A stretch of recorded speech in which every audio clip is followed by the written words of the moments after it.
Hello everyone, and welcome to Memory Matters for All Ages. I'm Janelle Nichols from the Gables of Hudson Assisted Living Residence.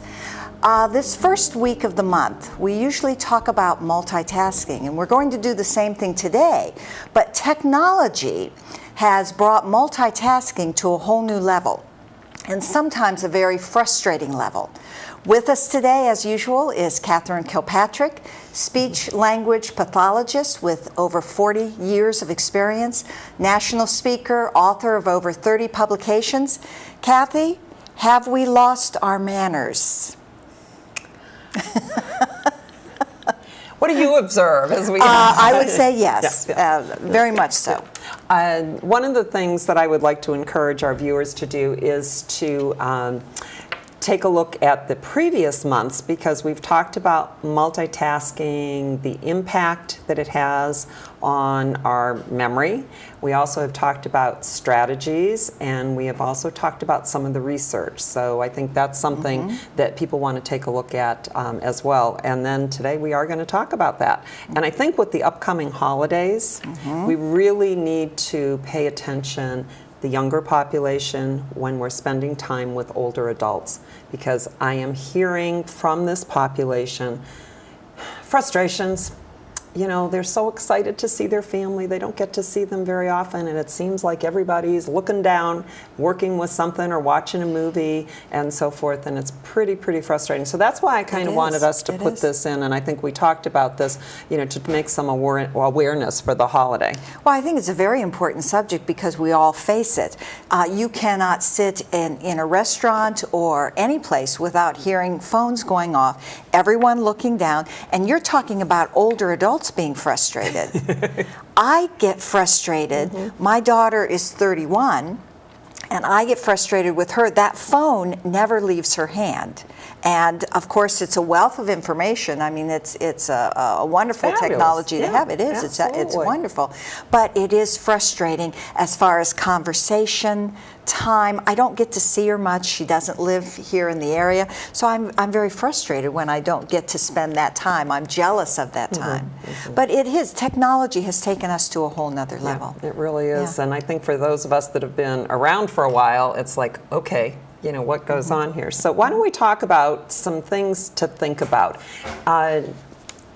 You need to make your own choices, what works for you, but I want you to just kind of contemplate some of these things and notice how the environment is changing. First of all, is it bad manners to constantly be checking for new messages when you're with someone? Just think about that. Another thing is look at all the places where we are being reminded constantly to turn off our phones. Don't use it when you're going through the drive-through. You know, turn it off before you come into a certain office area. Over and over again, one gal who works at a fast food restaurant said, "You're not going to believe the rudeness. There was a customer coming through placing an order. In the middle of the order, she got a phone call, and so she asked the person taking her order, 'Would you please wait a minute while I take this call?'" She was like flabbergasted, even though it says there, no cell phones. And then you see it, you know, in the movie theaters. And then this was interesting. You know, you go shopping with a friend and you know, have a conversation. But then this gal calls all her friends on her lunch hour while she's driving around doing her errands, and that person feels somewhat cheated and all of that. So I think, you know, we've talked about kind of going to the balcony and noticing your behaviors. So what is it that you want to look like if someone, you know, was talking about this to you? I try to be real aware of it when I'm doing therapy, because I don't want to disturb the session, and I'm careful if I take a call, it's only if I'm expecting from a doctor, and then I just make it as short as I possibly can, or if it's my office. But if I'm with a certain person or in a certain situation that's delicate, or I know that it would be very alarming to someone who doesn't even have a cell phone and, you know, have, you know, even not the rotary anymore, but, you know, that type of thing, and just not to do it at all. Certainly not having the ringer on, and the one I have is a real tinkly little one, not one that just blasts some kind of music. So I think those are some things that we really need to pay attention to. So, what is it that we need to do? Well, I agree with you, and I've seen several of these same instances that you're talking about, but I think that one of our weaknesses to begin with is we're not good listeners. And we're not good listeners to begin with. And when our mind is already, if we're checking for messages, we're answering the phone when someone is waiting on us or helping us at a restaurant or a counter, we're not listening. That takes our listening completely to the dumper. And I think that's when mistakes happen, and it's also, I think it's disrespectful. For example, the example you gave, I'm at a fast food restaurant or giving an order, she takes a call, would you wait a minute? Well, what about the other people in line behind you? It's rude. I think in many respects we have lost our manners and our respect for each other and each other's time. And I think that's key. And everybody's so busy. It's a whole different story if someone's got an emergency. Absolutely. But we announce that. I was going to tell you, I gave that. I was at the bank. Now, my mom is 90 years old, and I am an only child. So when my mom, she very rarely calls my cell phone. When she calls, boy, you better believe I grab it no matter where I'm at. So I was at the bank, and that phone rang, and I glanced down at it, and it said Mom. So I told the teller, I said, I've got to get this. This is my 90-year-old mom, and when she calls, it could be something. And I apologized, and she said, oh, she understood. So there are certain emergencies when we're going to grab that phone. A teenager that's out, a mother, an emergency, a doctor. All right. But not the ongoing dialogue. Absolutely and not. If it can wait, it can wait. Right. Absolutely. Yeah. So how can you give us some more? We need more. I mean, what we're saying, I would think everybody watching is agreeing with us, but how do we? Oh, maybe not though. Well, I mean, we see a lot of people that's what their world has become, and we've talked about that in previous programs.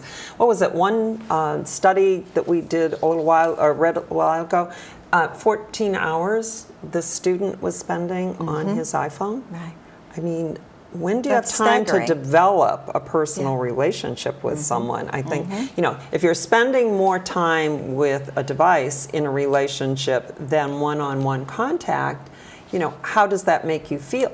And I think with the younger population, this is what they're used to doing. And recently I heard that, even the younger than you and I. Let's go there. Oh, thanks, Kathy. Hey, I just had my 50th high school reunion, so don't worry about it, girl. Thanks a lot. It's just, but they don't even email anymore. They want the little snippets, the little tweets and the texting.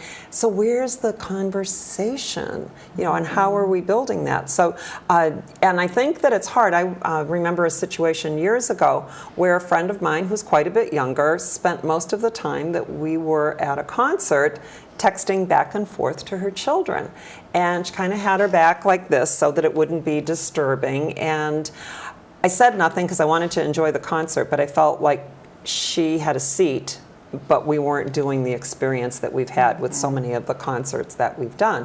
But I didn't want to say anything at that moment. And then weeks later I said, what was going on? Because I kind of missed having my buddy there to talk about the concert. She says, well, we were trying to arrange rides for the kids for tomorrow for something.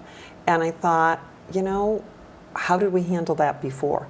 We had the capability of doing that. So I think that's important. And then, suggesting, I really want to spend this time with you, so maybe you can put your phone on vibrate or do something like that. Or I think what I've done with a couple of friends is, why don't we have a mutual break to check our messages and everything, and then we can get back to doing what we're doing.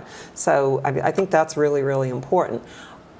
Setting boundaries, I think, is one of the key things. And I'm hearing from more families as we talk about this with the holidays, is that they have a box or a basket, or they check the cell phones before someone comes in so they can have the dinner together and do that. And and somebody had said to them, well, aren't you afraid they're not going to come around? And she said, I just have to teach them how I want to be treated. And that may be okay in their home, and I'm not in charge of any of those rules. But for myself, that's really what's important. And we talked about the emergency, because I think that's very important. And I did exactly the same thing when things were going on with my mom, even if I was in the middle of a therapy session. And I was grateful for that, because otherwise, when you have a break, you would go and call and check your answering machine at home, and you couldn't be right on top of things because of the kind of jobs that we have. So I think that's important. And then also just sharing when you're texting that, you know what, I'm checking with, Mrs. Jones if this time or this time is going to be better for her, rather than just going on and on. So I think some of those things are key. Yeah. I agree. And I think that the greatest thing that you can give to someone is your attention. It makes someone feel important, makes them feel that you are listening. I know it's interesting in our family. My husband gets frustrated if I get a text while we're together. I get frustrated. His phone never stops as a businessman. My mother gets aggravated if the phone rings when we're at dinner. That's a biggie. So there is a frustration. But I will share a funny thing I remembered while you were talking. Years ago, when Rudy Giuliani was running for president, he was getting ready to give a speech. I don't know if you'll remember this. Do you remember that, Kathy? No, but it reminds me of another story. His phone rang. His cell phone rang. He stopped the speech. He was just starting. And he pulled the cell phone out of his pocket. He said, "Oh, it's his wife, excuse me." And he says, "Hey, honey." And she apparently said, "What are you doing?" He says, "I'm getting ready to give a speech." "All right, love you too, see you at home." Answered his cell phone in the middle. Maybe that's why he did not get the nomination. I don't know. That might be it. But Kathy, what do you have for us to take with us this week? What can we remember? I think, you alluded to it. I have the relationship builder is being present with someone, being able to have that time. And so this week, just once a day, twice a day, consider the situation that you're in, and then make a conscious choice, not an automatic pickup, and not take that call. Think of what it's going to do to the situation that you're in, and how important that person is, and that connection. I mean, when someone told me one day that their boss was behind someone who's sitting there texting to somebody at home while the boss is trying to get their attention, and it was like, I mean, is this the way it is? Yeah. Or do we, so. Yeah. All right. Well, those are very, very good thoughts. And I think it's a very pertinent subject because we see it, a lot of discussion. We see it wherever we go. There are signs up, like you said, even in the fast food restaurants now, there are signs, please no cell phones while you're in line.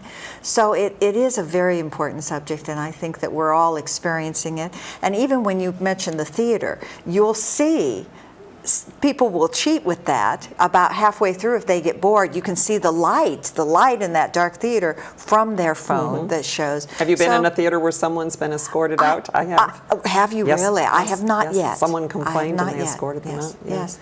And we need to learn with it, and it's going to be an ongoing thing. And I have a little quote to end with, which I think is very appropriate. I love your quotes. Yeah, it's fun searching for them. It's like, I got to find just the right one. Good manners are just a way of showing other people that we have respect for them, by Bill Kelly. That is perfect, because I think a lot of this boils down to respect, not just respect for your family, but respect for everybody.